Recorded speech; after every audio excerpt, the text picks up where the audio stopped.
and streams in the wasteland. The wild animals honor me, the jackals and the owls, because I provide water in the wilderness and streams in the wasteland, to give drink to my people, my chosen, the people I formed for myself, that they may proclaim my praise. Amen. Amen. The plan of God for his children. And the idea of this is in twofold. One, for us to understand that God's plan, or his plans from the onset, over time in history, you come to see that one thing is very clear. God never abandons his children. He never abandons his people. Even when in disobedience, in arrogance, in saying his children will turn their backs on him, God never abandons his children. God will always take care of his own. And his plans will be from the onset to the ends of time. And it happens, even right now, we are living in God's plans. And they will continue to unfold until the day we meet him, and they will even continue even after that. This is one conviction, this is one thing that hits me and has made me to be a Christian, because no one or nothing can offer me a better alternative. I don't live in confusion as a child of God. I don't live as if I'm lost as to what tomorrow may bring. There is no religion in the whole of the universe that is able to give you the plan of how creator or its creator, or whoever they worship or whatever they worship, from the beginning of history to the end. And I challenge you, if you know of one, please tell us so that we will know. But God has never and will never leave his children without a clue as to his plans for the world into eternity and the role that they have to play. You see? When you talk about the prophecies, as has been answered, in the course of this year, in our discussions, you'll come to see that when we look at the prophecies that Isaiah made, God gave him, it was God's word that he gave to him to proclaim to his people. He gave him those words with precise dates, including names. And it came to pass. Cyrus was mentioned by name, and Cyrus came to be and fulfill what God instituted for him to come and fulfill. God will also tell his children exactly what he would want them to do at every point in time, including now as we live in Nigeria. God is involved in our lives, and we are still part of God's plans. Isaiah makes it clear to us, the entire book, that even when God's children go astray, he will show them the consequences of that, which is judgment, of course. And you know this is one of the essence of the book of Isaiah, that God's children had gone astray and he was going to bring them back, but judgment by way of discipline was going to happen to them. Because he is the Holy One of Israel who lives in the holy place. And so God will not condone sin.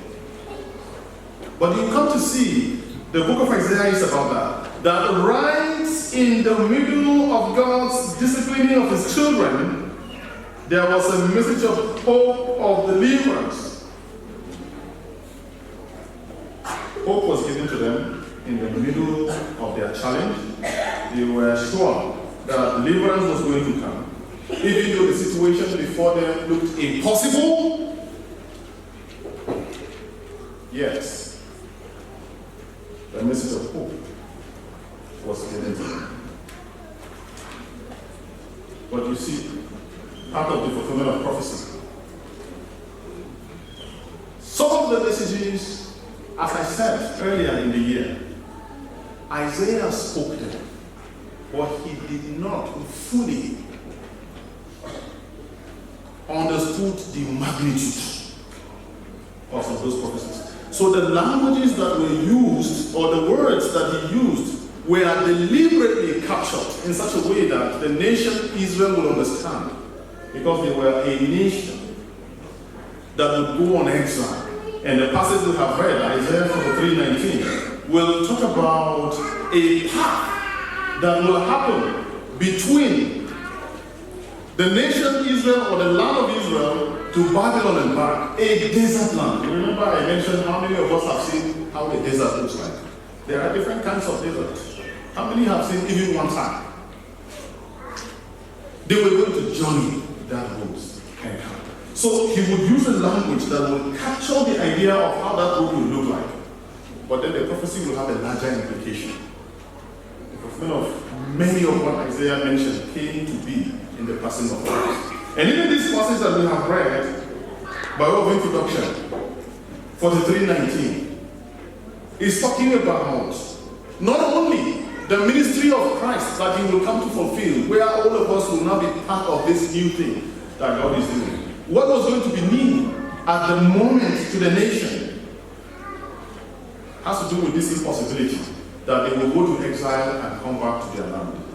But this is what is captured inside. No one will believe that a nation will go to exile and come back and reestablish herself. It was an impossibility.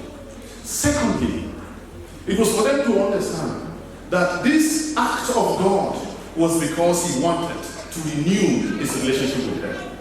So God was doing a new thing. The situation looked very tough. They couldn't understand it.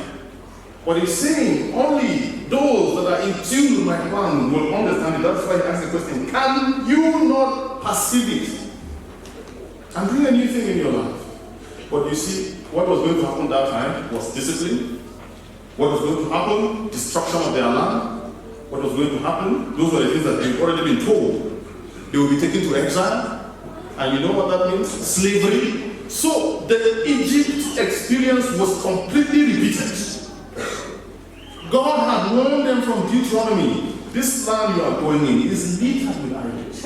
If you don't purge it, as you purge the people, if you don't cleanse the land, if you don't live in accordance with the covenant that I have entered with you, as I have used you to chase these people out in judgment, that we are in this land, if you follow in their step, the same fate will befall you. I will also take you out of the land. And that was exactly what happened.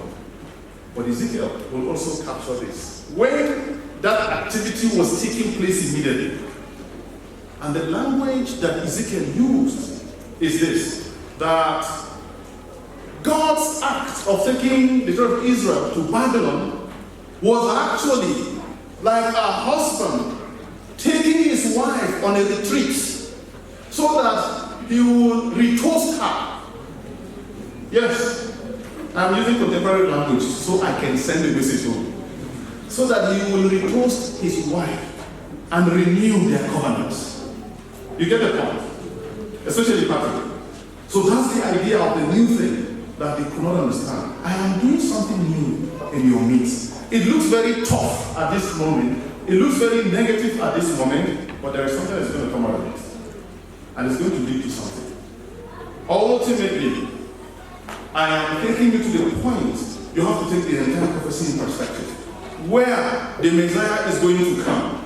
And he mentioned that the heart of stone that you have right now, I will change it and give you a heart of flesh.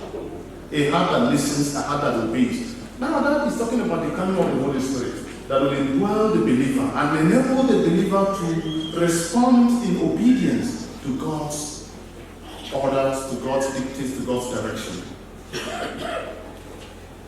How does it affect us today? God is doing a new thing. From the takeoff of our journey, we said so much about this. But in summary, what we said is that when we look at this thing, behold, I'm doing a new thing, we have to take it in retrospect to understand what was said at that time and to see that in our own time, that new thing was launched in Jesus Christ. It's not that Jesus is going to come again or another Savior is going to come to do something different, to set a different agenda from the path that we already are on. Christ has done that new thing. We are only living in it. And for us is to try and identify as God's children what direction is it that God wants us to take. What direction is he going that we should follow? And that is why we captured it in our film. You look at the front cover of the bulletin, Families in God's New Plan. It's for us to locate ourselves in God's plan. And it ultimately has to do with salvation. So we keep asking the question, and today I'm still going to ask the question. Has God done that new thing in your life? Have you encountered Christ? That is the bigger question that we need to answer. God is at work, and God is working daily. When you will tell the children of Israel about deliverance, God was not limiting his message of deliverance from when he will take them out of Babylon and back to Israel. And he did that. But there was the bigger enemy that Isaiah was talking about, and that enemy is sin. And when Jesus came, he dealt with it. And that is why, as has been mentioned from the question, from the response to the question of prophecy, that the church, the new Israel, the church, the fulfillment of that prophecy has happened in part. The fullness of it is when we will all be with Christ in heaven. Amen. Amen. So the bigger enemy that the Israel has been delivered from is sin. And even that time, God wanted to take them out. And the example I remember I gave that time is this: that when your room or your house is so dirty, and especially you've gotten some few new things, and you want to clean it well, what do? You take everything out first. Correct? In fact, sometimes you repaint the walls. If there was a broken floor, you fix it, or you put tiles or whatever this time. And then you start bringing things in and rearranging them in a way that you want them to look. And you feel very good about yourself after doing something like that. Everything looks kind of fresh. Right? So, for God to deal with the problem the children of Israel had created for themselves, he had to take them out of the land, had to rid them of all the idols that were there, so that now he will now bring them back and settle everything after dealing with whatever mess they had gathered in the nation. And that was exactly what happened. And in 2020, we hope to look at the nation returning from exile. What did he do? What happened on ground? How did the rebuilding of the land of the nation Israel, how did it take place? And how has that, how is that affecting us today? How can we interpret it today in our own time? Because this is the bigger question. Even this program of God for his children, how does it apply to us today?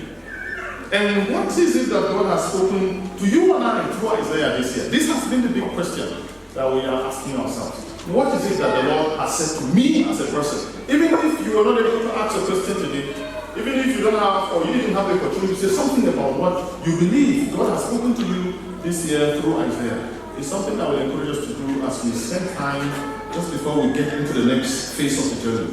What is it that God has said to me directly as an individual, as a person, through this journey in the book of Isaiah? The first point I want to talk about the plan of God for his children is how that he spares his children from evil. And we'll still take Isaiah in perspective. But this time, I want to read, I just want to look at two main issues, and then we'll wrap up. I want to look at Isaiah 57, verse 1 to 2, because this is one of the things that has a lot of bearing to us Christians in Nigeria.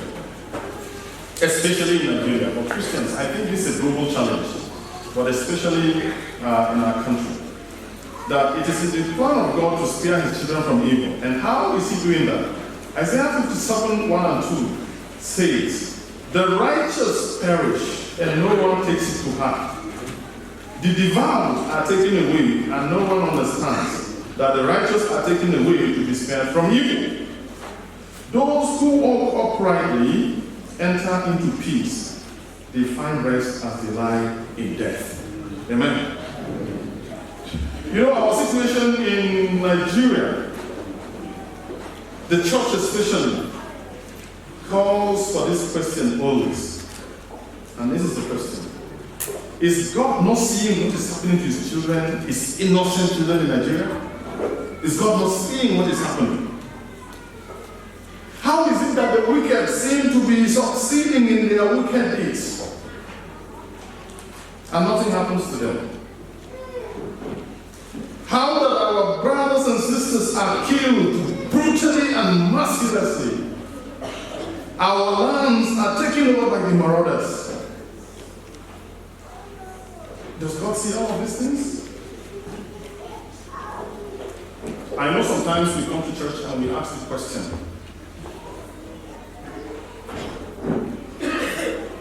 Especially when we reflect upon God's word. That many times when there is sin in the land, God's discipline, God's judgment descends. Correct? And I know we have been asking this question. Is it by reason of some sins that we've committed as his children that we are facing this problem today?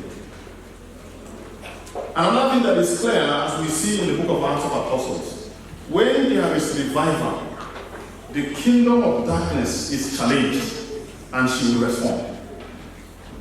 Which one is the situation we are facing in Nigeria today? So this is one question that we will go and ask ourselves. But you will agree with me that the life of a believer in Christ Jesus in our country seems to have no value. A Christian is killed at any point in time, at will, and no one says anything. But let a page in a book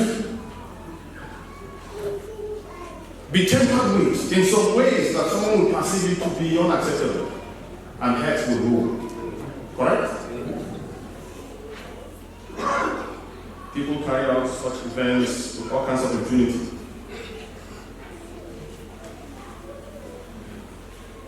And with all the killings and all the rest of the things that have been happening, how many people have been arrested or brought to book? How many? Now I'm asking, how many have you seen? With the killings of God's children in this country, even the one in Plateau State alone is enough. How many people have been brought to book over those killings? Instead, when the people will come out and declare their grievances, they are arrested. And some of them killed in detention. What has happened to them? To those who have been doing these things? If there is anything that is paining my heart, is the low level of awareness that we have on those happenings. Because we eat and we sleep and no one knocks on our door, we are fine. So we don't even know what is happening. You know what is that worries me? Especially with you, the younger generation. You have so much data in your phones, but you use them to browse nonsense. You don't browse to know what is happening in Nigeria. So when matters come concerning our nation, you have no idea what is happening. Majority of you don't. I know a few that are very engaging. Very few. When you take the whole lot in perspective. That is why in everything we are always reactionary. Because we are not prepared for what is befalling us. And convention, you say you don't have money. Pay for your convention, we don't have money. Pay for your camp, we don't have money. If I will take all of your phones now and check the data you have in your phones, it's not small. You're always in Facebook. You're always in WhatsApp. Am I not correct? See, this is a serious matter. I play with you a lot, but this is a very serious matter. How much data do you have in your phone? You don't check what is happening in your land. So people will come to your doorpost and slaughter you before you realize what is happening. This is where we are in our country. How many of us have been following the debate between the Sultan and Khan? When the US made this pronouncement about persecution in Nigeria, you didn't listen to the Hausa media. Many of them came in on air and talked about how Muslims have been persecuted. Oh yes. But when the US president put the question to Buhari, what did he ask him? What did he ask him? I want somebody to respond back. What did he ask Buhari in White House? Please let somebody say something so that it doesn't look like the only one that has it. He asked him about the persecution of Christians in Nigeria. Did you follow that? Say, why are Christians being killed? But when the question was put to the nation, the first people to come on here to talk about how they are being persecuted are Muslims. Yes, you didn't hear it. And when Khan came out to make a statement, the Sultan himself responded and said, Christians are saying lies, that they are being persecuted. It's not true. That they should show where in this country Christians are being persecuted. How about the map?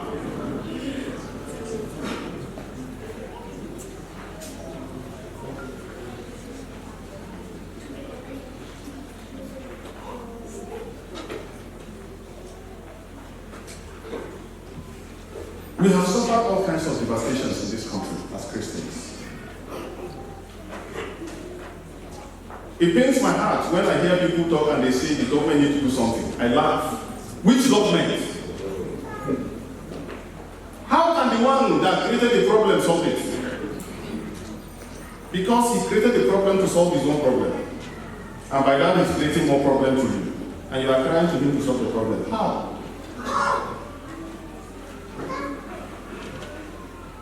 So everything is, what has become the status of Christians in Nigeria is that it is normal for us to face persecution. So it is the normal trend, it's the normal way of life when we are being oppressed. That is what is normal. It is not normal for us to have freedom, in case you don't understand. It's not normal. That is what our country is tending towards. To the point that the CJN is saying that they have the number now to amend the constitution so that they can insert what will favor Islam in Nigeria, because they have the number. The Chief Justice of Nigeria, that should speak for all, have shown where. But you see, these things are not new. You remember when Yerima Bakura married a minor, an Egyptian, 13-year-old Egyptian. When he was challenged, what did he say? He said the Quran allows him to do that. So, what is it that is, what is a sitting senator that is a lawmaker? What is the implication of that statement? And we all sat and clapped for him.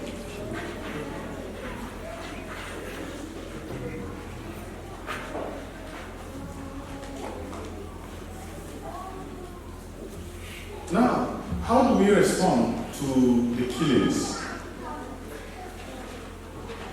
I'm talking as someone that has experienced this firsthand, not from reading news or from going to console people. How do we respond to all of this? The first thing is this that has been made clear in the passage that we have read. This is what God is teaching us. That when his own children, when the lives of his own children are taken, God is in action behind all of these things, taking his own home to be with him. Hallelujah. That's the first thing we need to know. And the passage says, the righteous are taken away to be spared from evil. That's a new thing to me. How can the human mind understand this? That I am killed brutally, but God is actually taking me away to spare me from evil. Are you following?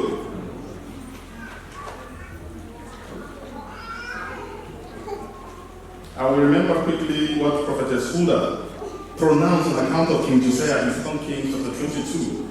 If you read verse 19 to 20. When Josiah came, he brought reforms, because by the time Josiah became king, the nation had plunged herself in sin.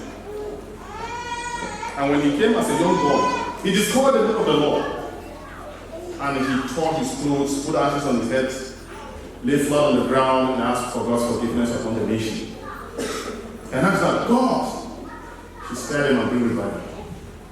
And through the prophetess Huldah, the Lord says, well, because you have turned your face towards me in this crucial time that I've already pronounced judgment on this nation, because of what you have shown, you will die in peace. You will know peace during your time, and you will depart in peace. But you need to actually read the story of Josiah very well to understand that he was actually killed in battleground. Did you know that? He was killed in battleground. This will not be what you consider to be dying in peace. You might have been thinking you should have died in his sleep. Oh, that's a peaceful death. He went to sleep and then he never woke up. Or maybe the Lord said, okay, Josiah, your time has come up. Just go to bed and lie down and I'll send some chariots to get you. It's time for you to come to heaven. It didn't happen that way. Josiah died in the battleground. But then he died before the fierce judgment of God descended upon the land.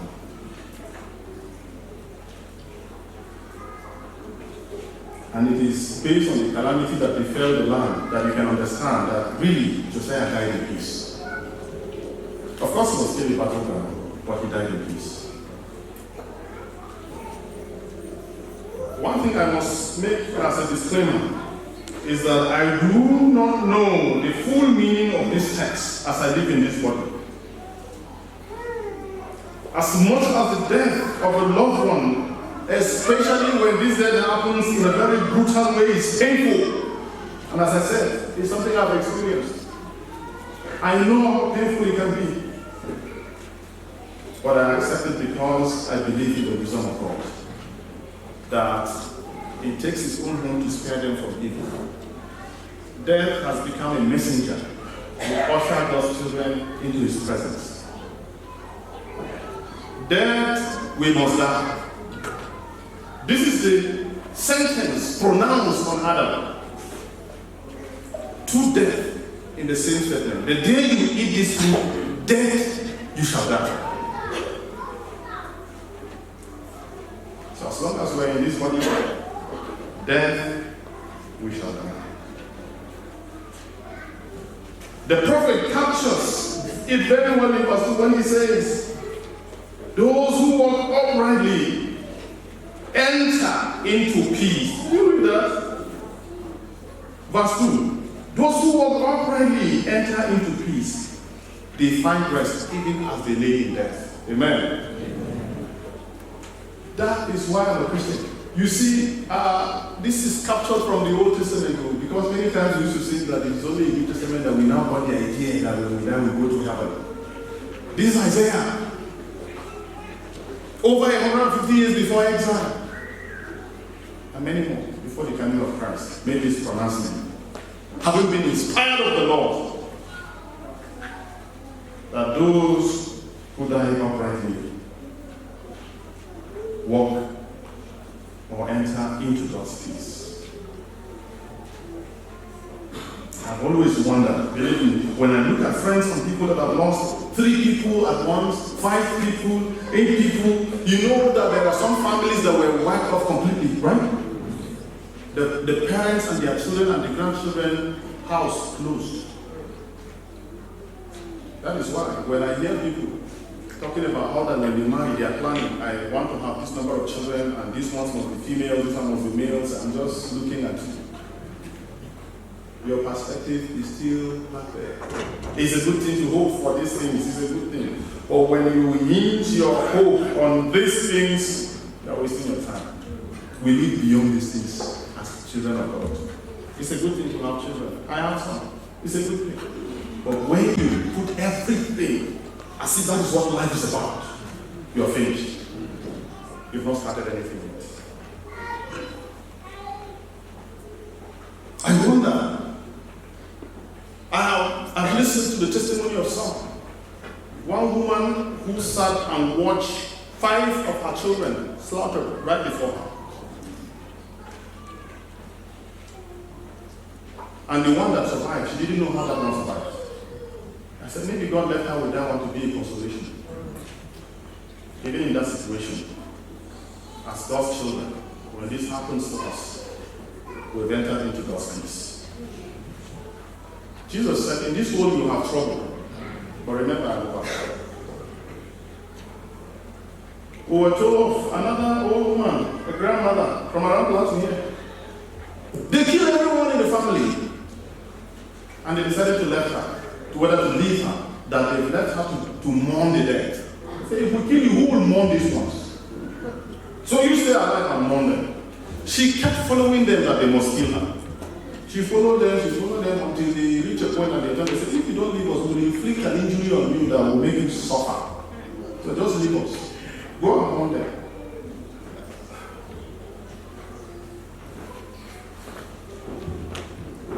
Have you ever visited this Chobe Junction and you watch these people that kill chickens there? Have you ever visited them? Have you seen how they do the thing? The first time I saw it, I was almost depressed. This is killing chickens, but I think I was maybe depressed for some few minutes. You see these people, they're very crafted. Skilled, thank you, with a knife. You know, my wife said to me one day, have you observed that everything they do is with a knife? They sell sugarcane with what? What else? They cut meat with what? They sell orange with what? Knife. Everywhere they have. Even the logo of the religion is. So are you surprised? Are you surprised that their trade always has to do with knife? One will hold the legs of the chicken and the feathers, and the one with the knife will just hold the leg, and just one draw like this, they throw the thing in one draw. They leave it to be jumping until it dies. I say no wonder. Even when they want to apply that to humans, they do the same thing. And because they have been used to it, killing animals.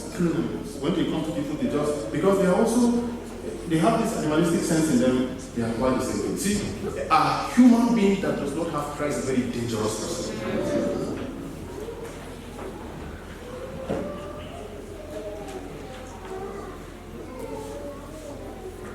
This is why, as God's children, we are able to carry out, even while we are alive in this world, with the peace of Jesus Christ. We think about our loved ones that have been slaughtered, have been killed, have been done all kinds of things to, but we still move on. That I have seen such people sit to give testimony and thank God for His grace. Do you know what that means? You have to go through this baptism to understand what it means.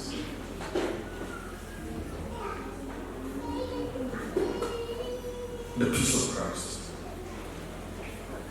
We are in no confusion as to the fates of the departed faithfuls. The Bible has never hidden that from us. And I see in this the undiluted message of the gospel, even in the Old Testament, that those who come to God in faith have eternal life, and even while alive here on earth have crossed over from death to life. Hallelujah. That is the message of the gospel. But you as an individual, can the same be said of you today, that you belong to this category? To take the second and the last point, briefly, I want us to read Isaiah 40. The popular passage, Isaiah 40. I will read from verse 28. Do you not know? Have you not heard? The Lord is the everlasting God, the creator of the ends of the earth. He will not grow tired or weary, and His understanding no one can fathom. He gives strength to the weary and increases the power of the weak. Even youths grow tired and weary, and young men stumble and fall. But those who hope in the Lord will renew their strength. They will soar on wings like eagles. They will run and not grow weary. They will walk and not be faint. Hallelujah. So the plan of God for His children is that He carries them in His wings. It's an ongoing experience for everyone that is a child of God. And the point that I want us to see from this, you have to take, of course, the entire Isaiah perspective, but just reading this text, is this: that the Lord has made resources available to His children in every situation, and especially in trying times. And that resource is Himself. If you are in God, if you are in Christ, you are covered. It doesn't matter what happens to this body, you are covered. The prophet brought this this message to the children of Israel as a means of bringing God's comfort and hope to them. Remember that at this time they were in the middle of God's discipline and they were anticipating the exile ahead. And they had a little understanding of what exile was going to do to them. But this mystery of hope was coming in the middle of that particular time. You can't understand what it means when you are being disciplined and they're telling you more is on the way. And that the one that is going to come is more severe than the one you are facing right now. How will you feel about that? They were anticipating the Babylonian exile, and it was going to come. But the message of hope was still given to them. That God is doing a new thing in this. Just wait and see. And you know, one of the most heaviest things for me is that many of them went to that exile with that message in their heads, but they never saw its fulfillment. And the same thing is with us today. There are many people that have been part of these sufferings, these challenges that we're facing in Nigeria. They will not live to see how God will intervene for believers in this nation in the near future. We may not live to see, but God is in the business of delivering His children. As long as the church is on earth, God will keep her. Yes, she may suffer, but God will keep His church until the day He takes her home to be with Him. That is when this whole world will be destroyed. And I can tell you that the Lord has been sparing us from all kinds of destruction in Nigeria much more than we know. And when God will want to reveal something to you once, He will just let you see something to show you that I'm doing plenty. This is just one for you to know. Every day you take a step, you have no idea how much God has cleaned on that path before you put your foot there. The Lord told me this one day. In the front of my house, putting my steps to go into my house, where I was going to step on, and it was in the dark. And suddenly the Lord opened my eyes, and I saw this snake, just lying there quietly, not moving, not doing anything. And I was going to step on it. And those of you, I don't know the names of snakes so much, but I know its nickname in Hausa. They call it Obede Nisan. What that means in English is tomorrow is too far. Tomorrow is far. Because you see, when that snake bites you, tomorrow is, it means you will not see because of the quantum of its venom. I don't know if they have anti-venom for its venom now. I don't know. But I was going to step right on it in the dark. And the Lord showed me that snake. And I flew back. And we were able to kill it that night. You have no idea how many of such steps you've put on such things. And the Lord delivered them. Carries His children in His wings. Amen.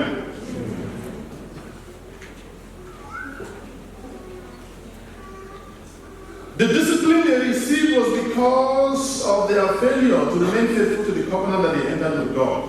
They decided to serve idols. And I tell you that even today, that other question we ask ourselves, God will deal with us if we will choose to live a life of sinfulness. I don't need to mention the levels or the kinds of the natures of the sins. But even today in our country, put this at the back of your mind. If we don't repent, God's anger will be upon us in Nigeria. And that is why Isaiah, in talking about God's resources, began this passage by saying and establishing the fact that Yahweh is the all-powerful God who created the world. Look at verse 28. Do you not know, have you not heard, the Lord is the everlasting God. He is the creator of the ends of the earth. He will not grow tired or weary, and His understanding no one can fathom. God is able to change situations with the snap of His fingers, and that is what we're looking for in Nigeria. That is what we just want God to do, and then things will just change, right? I mean, I'm serious. Even me, I would want for that to happen. No wonder we have a church of God of now. Maybe very soon we'll have the church of God of sharp. Because of that interest that we have for things to happen now. Remember, I said many of those who received the prophecies went to exile and they never saw its fulfillment of returning to the land. Only a few. How about going to the promised land from Egypt? The entire nation. How many people from the older generation saw the new land? 2. Just 2. That's God for you. So he may decide that the deliverance of believers in Nigeria, the respite, actually I would rather use the word respite because things will keep getting worse. But then we'll keep finding respite as we live here on earth. I may not see it, you may not see it. But if God proposed for it to happen, it will happen. So the prophet wanted them to know that God has the power to do that, but he wants his children to look up to him and not the idols that they've made them to be a burden to them.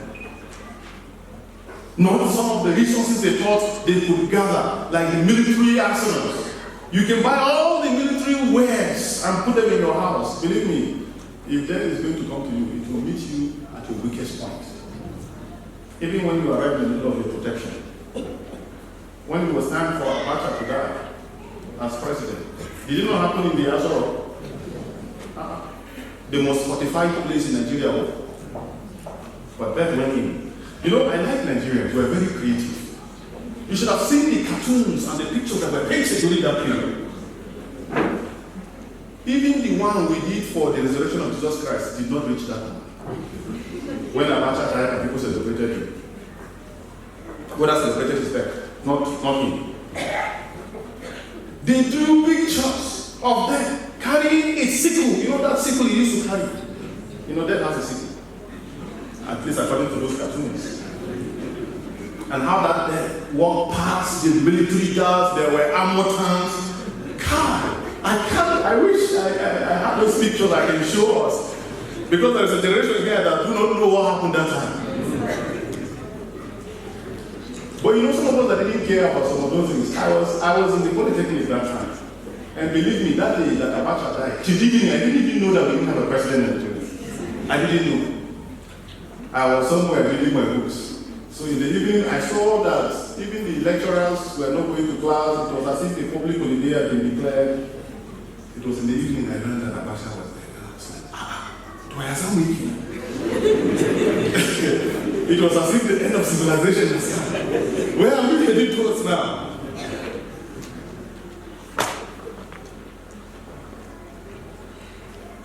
God wanted his children to learn to trust in him, that he has the resources to carry them under his wings.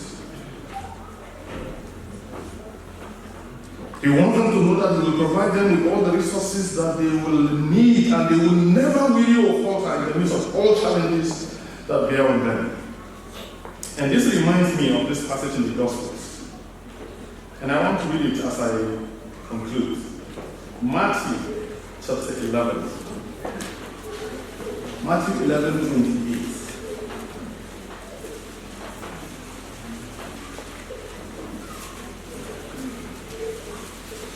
And we used to sing this passage in songs.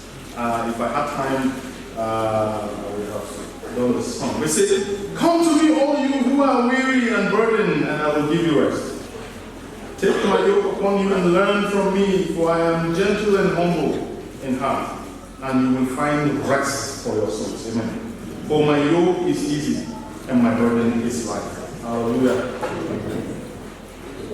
We have a responsibility to contribute, to cautiously walk with God.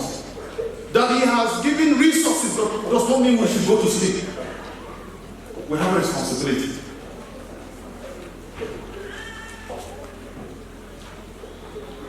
Are you walking in that responsibility? What are the resources that you think you have, that you are depending on? The psalmist says, some may trust in chariots, some in horses, but we will trust in the Lord our God. This is our salvation. If you have anything other than God as your salvation, you are finished. Believe me, you are finished. You can have everything, but you are finished. God wants us to trust in Him. God wants us to depend on Him. And God is asking us a question: what burden are you carrying? My own yoke is easy. That is the responsibility. You don't throw a yoke and just remain without it. No, you carry it. But God is saying, mine is easy and my burden is what? It's life. God wants to spare you and I from evil. God wants to carry you and I in His wings. Because His ultimate direction for His children is to take them into His rest. Hallelujah. This is the point where we live with our Father into eternity. Amen. One of my children asked the question, and believe me, I've not been able to answer the question. And her trouble is the fact that we will live in heaven forever and ever. That seems to be a very boring thing. Live in heaven forever and ever? Are you serious? Will there not be another transition to another world? You know, we always want new things. I said, well, there will be so much fun that you will not want it to end. That's the very simple words that I could offer. Have I answered the question? I'm not sure. The circumstances to which death will come to God's children may not be a pleasant one.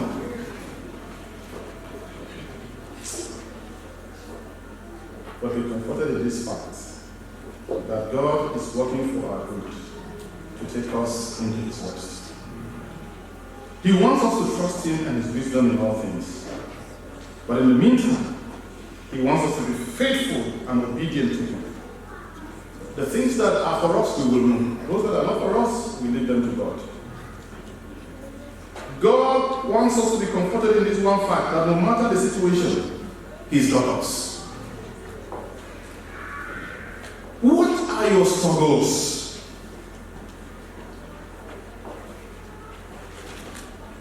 Are you struggling with some things that you don't even know how to say them? You know, we look at each other's faces and we all look fine, right? We all seem to look okay. But do you know the load that the person sitting next to you is carrying in their hearts? Do you? Do you know their challenges? Do you know their fears? Do you know their worries? They look okay. We all look okay. Is it ill health you're struggling with? Is it your next meal? You don't know where it's coming from? You want to go to school, it's not working?